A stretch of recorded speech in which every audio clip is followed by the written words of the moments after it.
Hey everyone, this is Karen Waksman, founder of Retail MBA. Today we're going to be talking about selling a buybuy baby. So if you have a great consumer product that you think should be in their stores or on their website, this little training will give you some things to think about in regards to buybuy baby. With that said, let's get started on today's training. So let's talk about buybuy baby.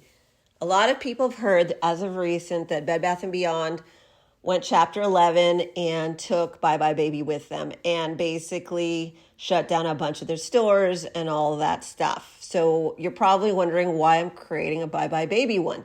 And the truth is that these retailers are resilient. Sometimes when big conglomerates buy other brands, they basically maybe mess up and then hurts the other retailers and so forth, which is what happened to buybuy baby. The good news is that buybuy baby is still online and they're slated to open over 100 or more stores in the next 3 years. So they're not dead. They had to kind of recalibrate based on what happened with Bed Bath & Beyond.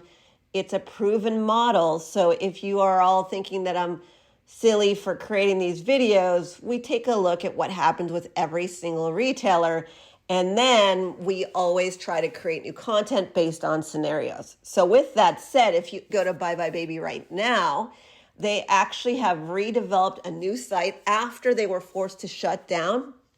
And so they are selling products currently, which means they still have buyers, which means they have everything going for them. What do I tell you about a buybuy baby and selling them? First of all, they're a retailer that probably has 11 stores they're currently responsible for in this moment, but it will be expanding to over 100 unless something drastic happens, but doesn't seem like it. So far, so good. So that means that they don't buy huge quantities right now, but buybuy baby is really a popular brand. The reason I know that is because I actually work surprisingly with a lot of baby product companies. And that's number one. Buybuy baby has a website. You can sell to their site. And they also do have some stores, not that many currently, but there's a lot of room for expansion and a lot of people have freaked out by them. So maybe you can consider going after them and start in early, right? So start in early, being a new vendor for the new concepts that's coming out really just means that they are setting up an entirely new business structure. So that's exciting. You should definitely consider exploring them because a lot of other people might not be going after them, presuming that the stores went under. And also, they're probably going to have to reinstate all their old vendors, which means there's a shuffle going on. So that's very exciting for you because maybe some of you have been trying to get in for years can finally get in. The other thing is that since I have so many baby clients randomly, I would say that I had a lot of customers get into my baby.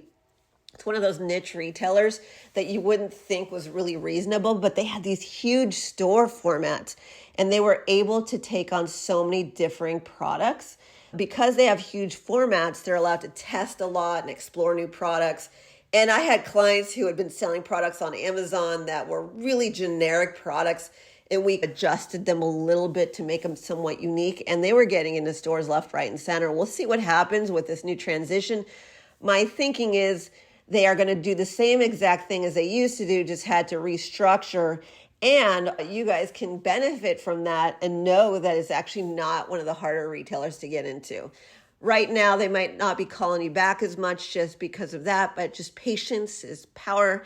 And that's just really something to consider. The other thing is because they're dealing with women and they're dealing with children because it's buybuy baby.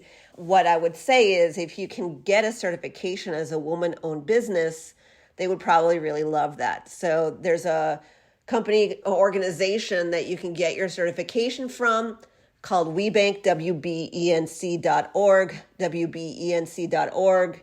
It's a few $100s, a lot of paperwork, but you can get certified if you are a woman-owned business. And the reason I say that is generally when a retailer has a certain clientele, they are looking for similar organizations, companies to work with. And so they love the women-owned businesses for this type of stuff. Doesn't mean that you won't get in, because I have actually had customers who had no certifications and were not women-owned business is getting into buybuy BABY, but I'll tell you that it's definitely an opportunity if you are 51% owned woman.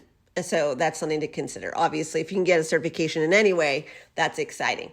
The final thing I'll tell you is that buybuy BABY has a lot of different products in the stores. And if you are a toy manufacturer, or if you are a bedding manufacturer, or furniture manufacturer, have you ever considered adjusting what you're creating to make it fit a smaller person and then sell to a different audience?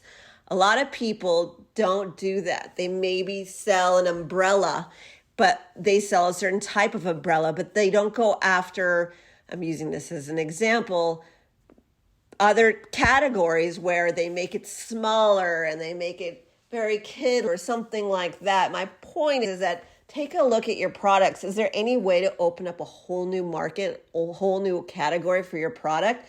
If you shrink it down, for instance, for buybuy BABY, because they have all sorts of stuff that is technically baby related, but it's really just an adjustment of an existing product. There's nothing really that new in the world. If you're selling clothing, can you make it smaller? I don't know. Just things to think about. Could open up a possibility for other types of retailers and also other types of sections of the store, right?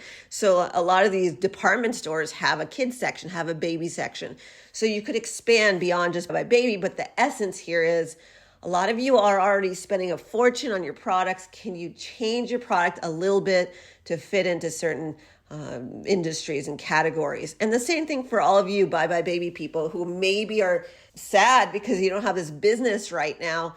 Can you expand into other markets and do different things? You got to be prepared for anything with retail chains. They do change. They are adjusting to this new online thing. A lot of times these retailers bought a bunch of products and then the online market was killing them. Certain categories are having a hard time because, again, some people just don't want to go to a store to pick up baby products, and maybe that might have happened for some of these retailers, but they're fixing it. And they have major volumes of people coming to their websites anyways, so they're just going to readjust accordingly. So you need to continue on. Retailers are not going away. They're just adjusting and tweaking.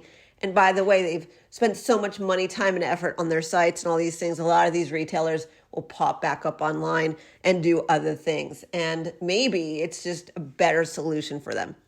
Anyways, I hope that provided value for you. If you want to learn how to approach, pitch, and sell retailers like buybuy BABY, their website or their stores, or other retail chains, if you're struggling right now, please take a look at what we do. We are a retail consultancy that helps people get into the world's largest retailers. We also have a service option where if you want our team to go after retail chains on your behalf, we do that. And we have do-it-yourself options where we teach you how to fish, how to go after retailers. So you can take a look at what we do on retailmba.com. This is Karen Waksman, Retail MBA. Hope this helped.